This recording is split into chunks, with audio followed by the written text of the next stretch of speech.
దేశవ్యాప్తంగా భక్తి శ్రద్ధలతో రంజాన్, ముస్లింల ప్రత్యేక ప్రార్థనలు, కిటకిటలాడుతున్న ఈద్గాలు, మసీదులు. బెట్టింగ్ యాప్స్ కేసు దర్యాప్తుకు సిట్, 5 అధికారుల పేర్ల ప్రకటన, 90 రోజుల్లో విచారించాలని డీజీపీ ఆదేశం.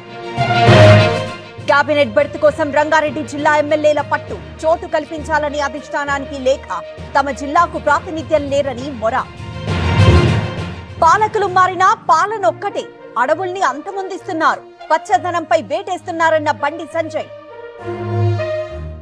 భూములపై రగడ, జేసీబీలను అడ్డుకున్న హెచ్సియు విద్యార్థులు, వేలం వేస్తే ఊరుకోమని హెచ్చరిక. విశాఖలో వివాహిత ట్రాప్, 5 కోట్లు కొట్టేసిన కేటుగాడు, శ్రీకాళహస్తికి చెందిన అక్షయ్ కుమార్ అరెస్ట్. నేడు తెలంగాణలో ఆస్తి పన్ను వసూలు, సెలవు రోజు చెల్లించొచ్చన్న మున్సిపల్ శాఖ, ఇప్పటికే 1000 కోట్లు దాటిన కలెక్షన్. కొనసాగుతున్న ఎస్ఎల్బీసీ రెస్క్యూ ఆపరేషన్, వేగంగా మట్టి బురద తరలింపు, ఇంకా లభించని 6 ఆచూకీ.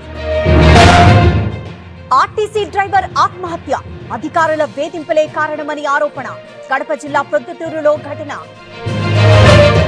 వరంగల్ జిల్లా గవిచెర్లలో భక్తి పారవస్యం, ఘనంగా గుండ బ్రహ్మయ్య జాతర, ప్రభబండ్లతో కదిలొచ్చిన నేతలు. తిరుమలకు పెరిగిన భక్తులు, సర్వదర్శనానికి 18 గంటల సమయం, 31 కంపార్ట్మెంట్లలో వెయిటింగ్. తెలుగు రాష్ట్రాల్లో మండుతున్న ఎండలు, నిప్పులు కురిపిస్తున్న భానుడు, బయటకొచ్చేందుకు జంకుతున్న జనం. ఇసుక లారీ డ్రైవర్ల ఇష్టారాజ్యం, రహదారిపై 2 వైపులా పార్కింగ్, భూపాలపల్లి జిల్లాలో నిత్యం నరకం. వాస్తవాలకు విరుద్ధంగా విద్యా విధానం, అంతా వ్యాపారమయంగా మారింది, పుస్తకాల్లో మత ప్రభావం పెరిగిందన్న సోనియా. నేడు ముంబై వర్సెస్ కోల్కతా మ్యాచ్ రాత్రి 7:30కు ప్రారంభం, గెలుపు కోసం ఇరు జట్ల వ్యూహాలు.